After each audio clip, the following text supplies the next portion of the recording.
All right, let's do some Mathity-Math. It says here, find the solutions of the quadratic by factoring. Okay, so we got three terms here. So we're going to do maybe a strategy. It's a little new for some of you, but I'll talk you through it. It'll be fine.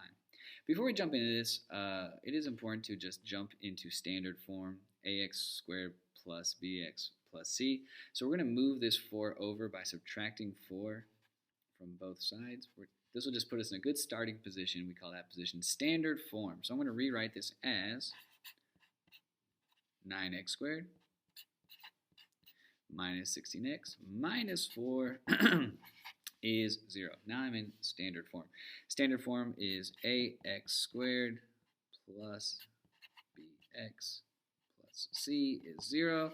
And this gives us the values for our a, b, and c. So right now our a value is 9.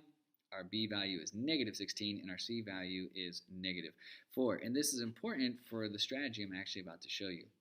So when we're trying to factor this, if you draw an x, you can kind of build a system to help you solve this. So the top of your x, you're going to take a times c. And the bottom of the x, that's just your b value. Okay, so let's start here. What is a times c? Well, 9 times negative 4 is negative 36. And my b value, you can see straight away, is just negative 16. Okay, and so what we're going to do here is we're going to try to find two factors of negative 36 that when we add them together will give us negative 16. So I'm just going to write negative 36 over here, and we're going to list out the factors. Now, here's a little like pro tip or trick to think about here. If your b value is negative, when you're doing the factors, for instance, if I started with 1 and 36, well, one of these has to be negative to multiply back to negative 36. But if my b value is negative, when I add those together, I need a negative number. So I know my negative, my biggest number needs to be my negative, so that when I add them together, it stays negative, right? So this is why the bigger numbers will always be negative, because my b value is negative.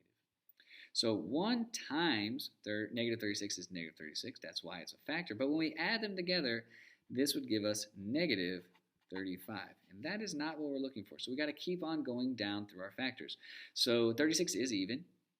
So my next factor would be 2 and negative 18. And if I add those together, I get negative 16. And, oh, okay, so that's good news. That when they added together, did become negative 16. So these are the two numbers I want to play with here. So I'm going to write a 2 here, and I'm going to write a negative 18 here. Now the next step is we're just going to take this, this standard form, and we're actually just going to rewrite negative 16x, and we're going to rewrite it as 2x minus 18x. And you see that's the same thing as negative 16x. So we're just rewriting it. And you'll see why in a second. So when I rewrite this, I say 9x squared plus 2x minus 18x minus 4 is 0. Now, let me just scoot down a little bit so you guys can see this a bit better. Okay. So really, again, all I did was rewrite my b value, negative 16x. I just rewrote it as 2 terms. Now, what this lets me do is then group these together with parentheses. This is an easy step because you're just adding parentheses. And now I have 2 sets of binomials. And my goal here now is to factor these binomials. So looking at just this one first, I need to find what they have in common. And looking at this, 9 and 2 do not share any factors because 2 only has a 1 and a 2. And 1 goes in, but we're not going to use that. So we can't do anything except take out this x. So when I factor this one, I just get x, and I just write 9x plus 2. That is that factored binomial. So now I come over here and I want to factor this binomial. So they don't share an x. They do share a negative. That means I can take out a negative. And now I got to focus on 4. Well, the factors of 4 are just 1, 2, and 4. We're not using 1. 2 could work, but could 4 work? So let's check. 4, 8, 12, 16, 20. Okay, 4 doesn't work. So we're just going to factor out a negative 2. So we're going to factor out that negative and a 2. Okay. Well, negative 18x divided by negative 2 is positive 9x. And negative 4 divided by negative 2 is positive 2. And at this point, you should be feeling pretty good about yourself, because when you look at this, when you do this method, these have to be the same. Okay, these have to be the same. If they're not, you've made a mistake, or you're not on the right track. Okay, because what this lets us do, and this has to do all about the commutative nature of multiplication. And you don't actually have to know why this works for this method. I mean, it is great if you do, but if you're just trying to go through the problem-solving process, essentially what this does is it just creates two new binomials for us. And our first binomial is everything on the outside of the parentheses, and that's x minus 2. X minus 2. My second binomial now is just 9x plus 2. And you just write it once. Okay, just 9x, we just write it there. Okay, and that's it.